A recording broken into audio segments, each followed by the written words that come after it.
Hello lovelies, I just want to show you this little tea bag journal. How cute is this? I love it. Tea bags for the pages and cardboard for the cover.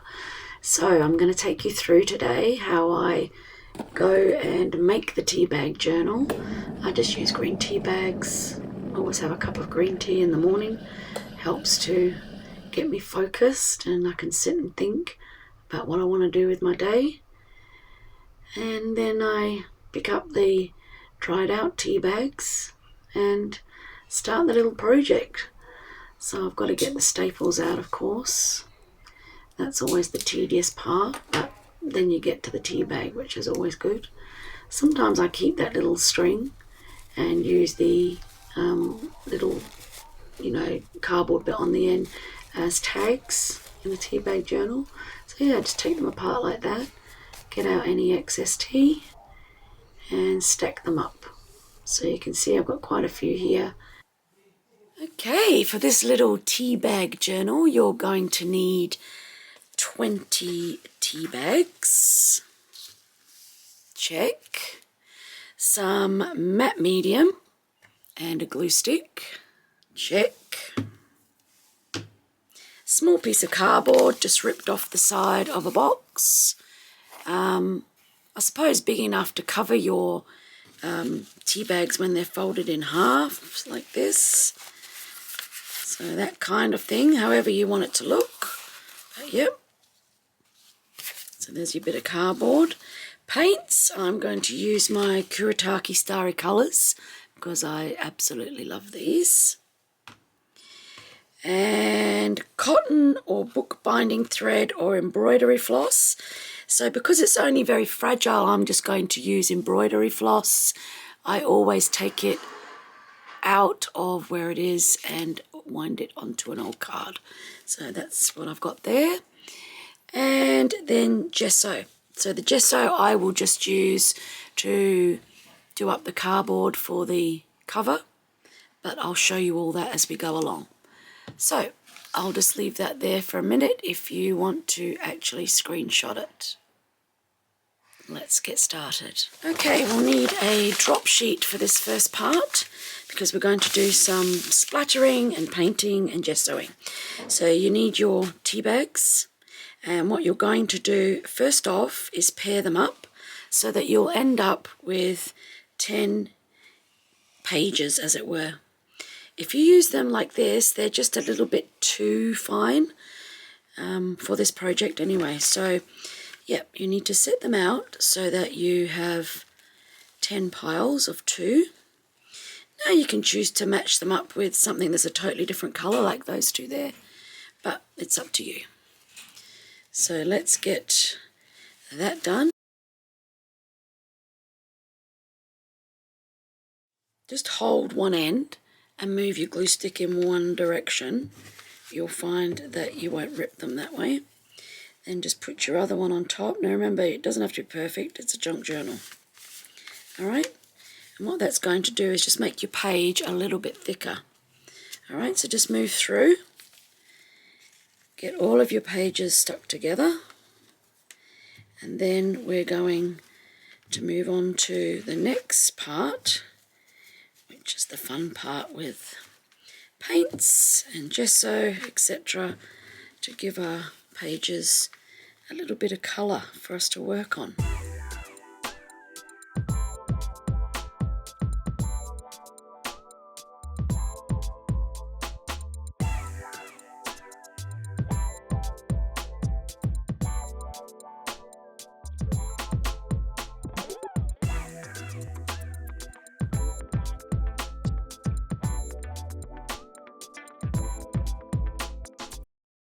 I do next is I choose the least side that doesn't have any patina on it. So this one's pretty patinaed, still got a bit of tea left on there too, but just choose the one that you want to do the painting on. So if I think that that one there is already got a lot of patina on it, I might choose to paint the other side or vice versa. Okay, so lay them out in where you think you want to do painting or marking.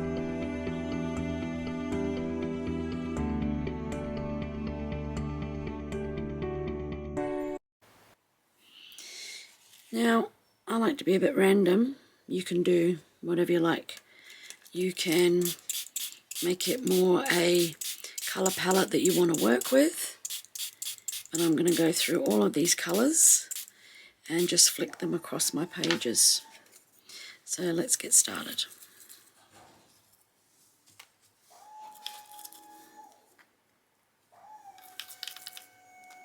I guess if you work from one palette, the whole thing is more cohesive, so yeah, if that's what you prefer, then that's what to do. And all we're trying to do here is give ourselves some background to do our projects on in this little palette. Let's move to this colour. Make some marks. And you get the idea. Just keep going. Keep marking your pages. Mix them, do what you like. Let's put a little bit of this silver on. Alright. So that's probably as much as I want to do. You can keep going with yours. Do as much as you like.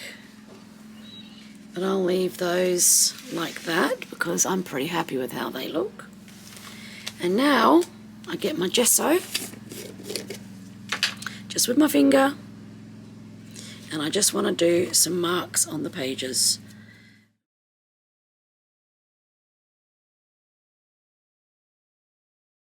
So what we want is for it to be cohesive when it goes together.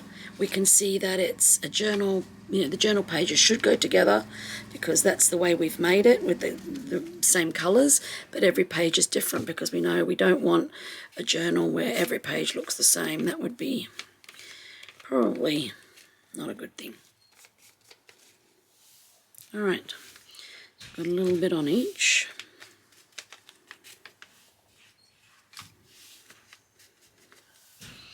And we're going to leave that to dry. And then we'll come back and decide if we want to make any more marks or whether that is good to go. And what you're seeing is you're just going to get this gorgeous patina that is all over the page. So when we fold it in half, that's actually going to be what your little page looks like. It is quite effective. Now sometimes on the edge of tea bag pages you will get these little strips here, kind of like where they were glued together, and you can pull them right off like that. Well, sometimes I do, and sometimes I just leave them. Alright, so at this stage, if you wanted to, you could also do some mark making. For example, like I've got let me see if I can grab it, a brown pencil here, so I could just sort of start making marks if I wanted to on a page like this, but I'm going to leave mine until I am ready to do the actual page and then do some art over the top of it. But that is another thing you can do at this stage if you wanted to, and wet it and whatever. And these are pretty sturdy, I mean, you've got to think that these are what held tea bags, and they have been in a boiling hot cup of tea. So, yeah, they're not super fragile. You can play around with them. All right. Okay. The next part we're going to do, we're going to stack all these up. That's our pages sort of done for now. And we're going to work on our cardboard cover. So let's just grab that. Doesn't really matter which side you work on. I'm probably going to make mine a little bit more rustic by taking this outer shell of cardboard off, because I really love working with the cardboard when it's a bit rougher. Like here, we'll pick up the gesso really well. And yeah, you can paint or do whatever you like. So that's what I'm going to do. I'm going to add some paint. Same colours as I've had before, just in random places.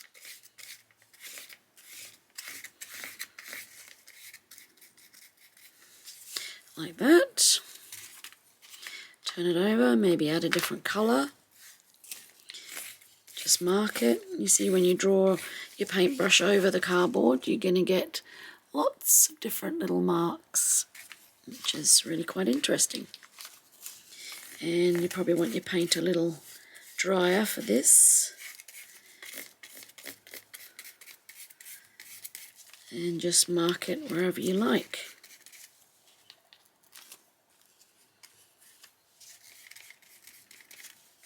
Turn it back over.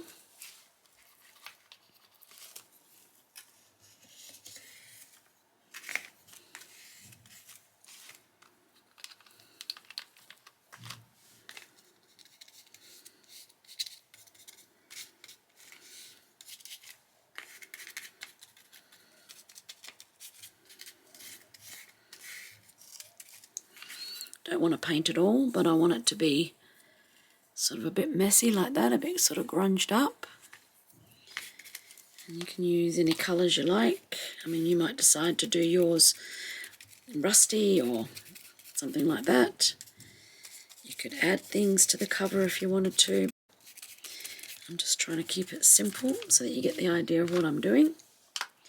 Alright, and I'm going to get my gesso again. Now, gesso on cardboard works really well. You kind of want to move quickly.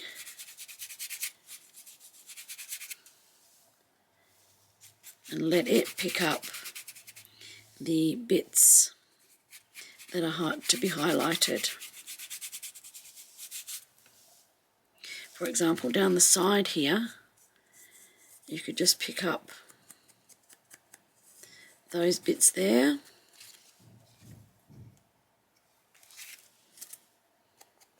Here always picks up the bits that have been torn off. And we're starting to get some interesting colorations coming onto our cardboard. Turn it over. The thicker it is, like if I was to do that, it just leaves sort of a thick blob. You kind of want to move quick. And just remember, you can always go back over it.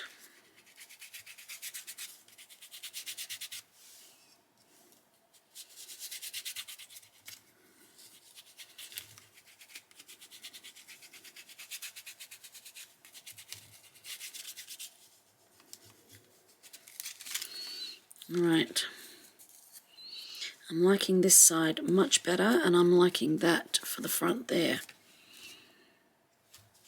So you'll do the same. You'll start to work out which part that you'd like as the front. I'm just thinking that will look quite effective as the front cover. So I'm going to let that dry now, and you get on and do yours if you're working along. And we'll compare notes in a minute, see what you've got. All right, so I'm just going to let mine dry, and I'm thinking that I still like that as the front. So that's good. All right, so now we've got our pages and we've got our cover all dry.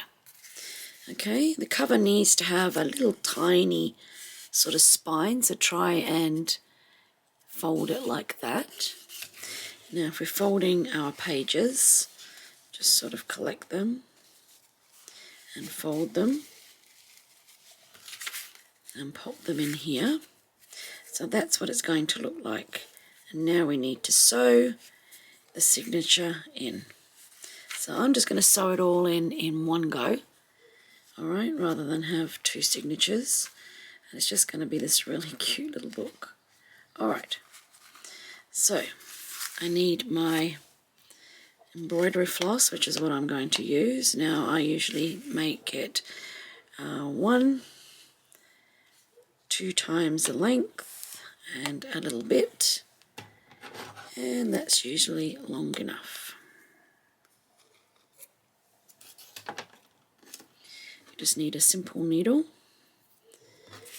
I usually do a 3-hole pamphlet stitch, so that's what I'm going to do here.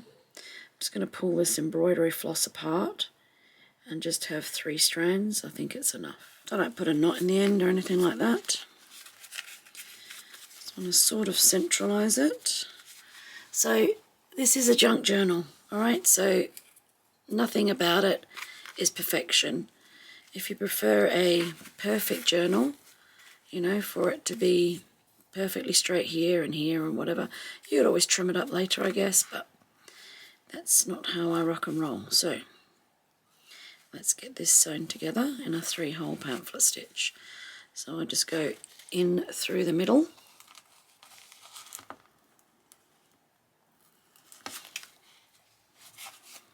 out the other side, and I leave a tail. I come back down this end and back into the middle.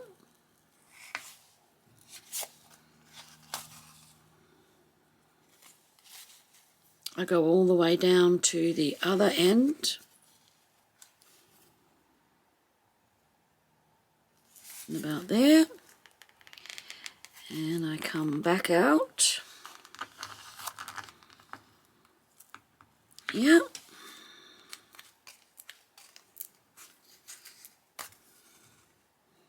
Like that, make sure it's tight. I go back in through the middle hole.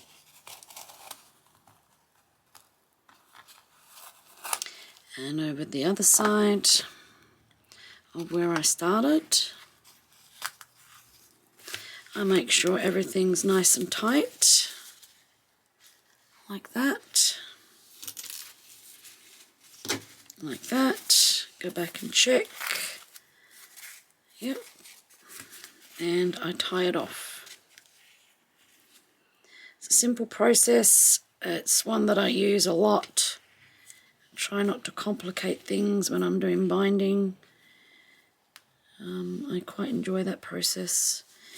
And if I have a little bit left down the bottom, I sometimes may hang a bead on it. Today I'm just going to cut it off. But yeah, you can do whatever you like. And there we have our little tea bag journal. Now if you want to, like I said, you can take your scissors and cut along here. I wouldn't normally, I'm just showing you what you can do to tidy it up. And if you wanted to, you could cut down here, but I don't want it any more perfect than that. So there's our 3-hole pamphlet stitch, you can see it there. Easy peasy lemon squeezy. You can see our little cover, and we can see our cover. And then we open it up, and we've got our little pages, which are really sweet. It's looking so cute. So let's do something with the cover here. And I've got all these other tea bags. Some of these ones I've already put paint onto. I sometimes do that when I've got paint left over on my paintbrush. So I would like to cover over the stitching here. So I'm thinking maybe I might stick something over like that. I've also got these tea bags here that I've already done some stamping on. Let me see that. They look really effective, and they're thin, you know, and they've already got the colouring. And the thing is that will cover over sort of the whole of my front cover. So I'm wondering if I tear it, and then we'll still see some of the painting that I originally did, but then I can also add this on as well.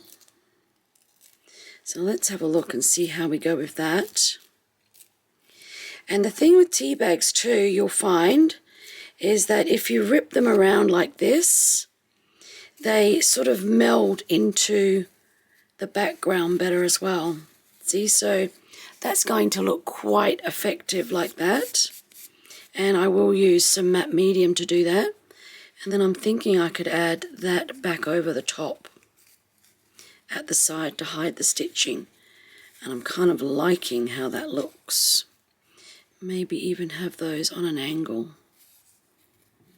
Alright, so let's try that. Let's get the matte medium out.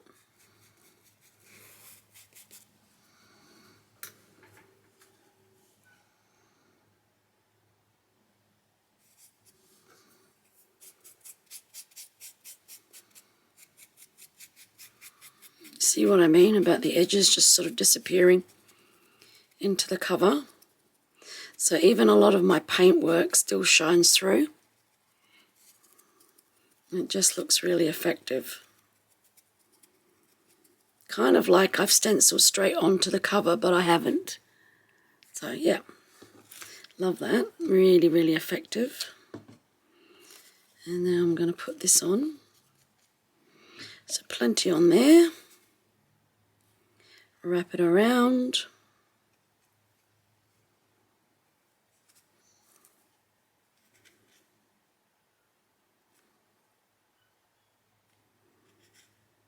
Like that.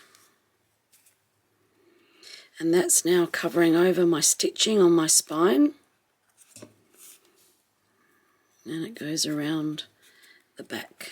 And just gives that extra layer of texture that we're always looking for in our junk journals.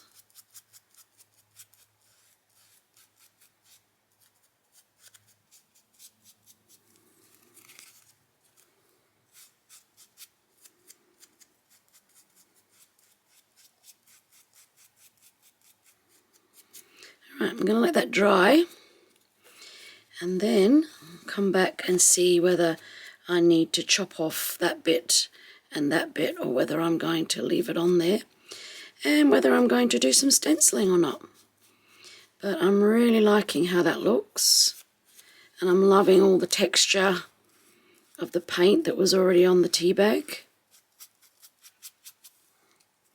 So yeah, all right. There we have it, lovelies. Look at that.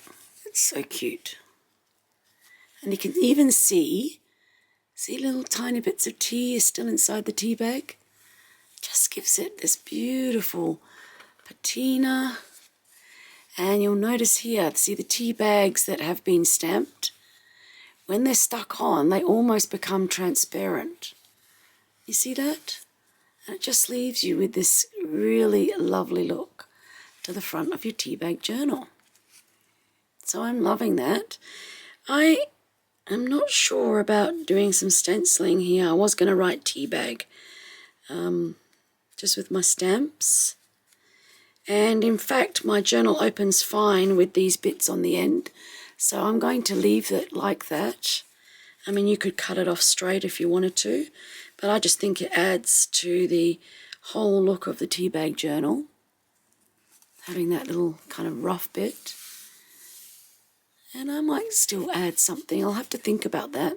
But for now, I'll call it done and upload this so that you can take a look and maybe make one for yourself.